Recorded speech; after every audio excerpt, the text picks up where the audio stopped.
এই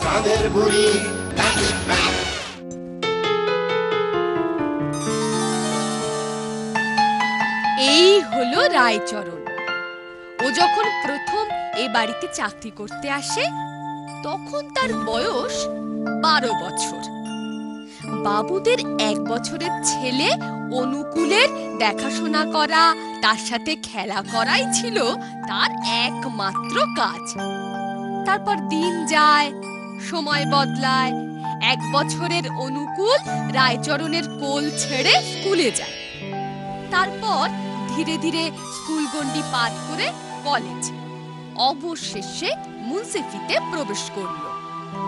রায়চরণ কিন্তু এখনো তার ভৃত্য, তবে তারও বয়স সময়ের সঙ্গে সঙ্গে বাড়তে থাকে। সময়ের প্রয়োজনে অনুকূলের বিয়ে হলো। এখন আবার রায়চরণের নতুন এক মনিব এসেছে, সে হলো অনুকূলের ছেলে। দিনমা, খোকা বাবুকে এবার আমার কাছে দিন, ওকে নিয়ে একটু বেরিয়ে আসি। আচ্ছা বেশ, দেখো বেশি দূরে যেও না যেন। না না, কি খোকা বাবু, ওলে বলে গুলু গুলু গুলু গুলু গুলু গুলু গুলু গুলু।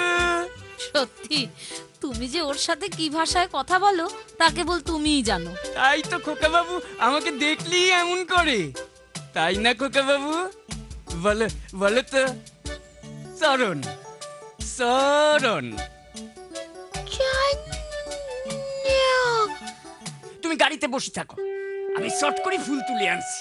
খবরদার জলের ধারে যেও না জানো।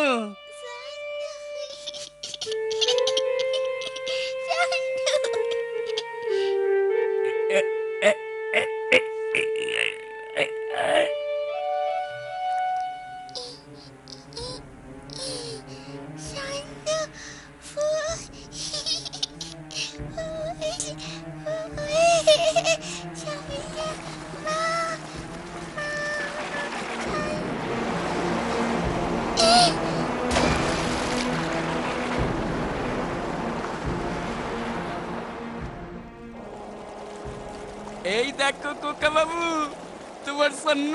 তোমার জন্য ফুল। কি খোকা বাবু, খোকা বাবু,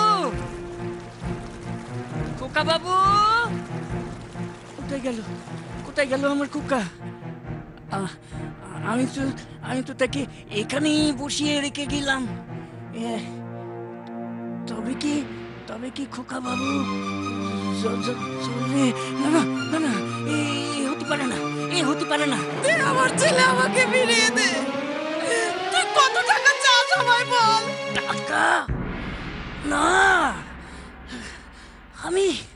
আমি খোকা বাবুকে টাকার জন্য চুরি করেছি। বাবু, তোমায় আমি কোলে পিঠে করি মানুষ করেছি, আর আজ মা আমায় এই কথা বলতে পারলো।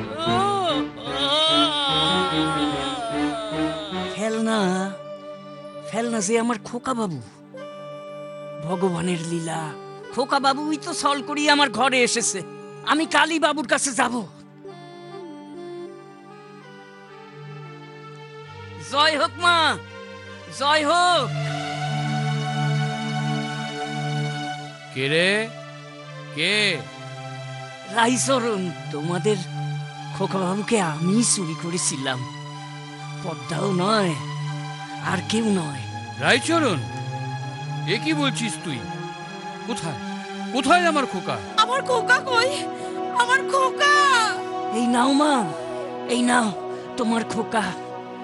আয় বাবা, আয় আমার বুকে আয়। রায়চরণ, তুই এতদিন আমার ছেলেকে আমার থেকে কেড়ে নিয়েছিলি, তুই আমার চোখের সামনে থেকে দূর হয়ে যা। বাবু, এ কাজ আমি করিনি, ভগবান করেছে। এই বুড়ো বয়সে আমি কোথায় যাব? যেখানে খুশি সেখানে যা, আমার চোখের সামনে থেকে দূর হয়ে যা। এরপর রায়চরণের আর কিচ্ছু বলার থাকে না। সে পৃথিবীর অগণ্য লোকের মধ্যে মিশে গেল।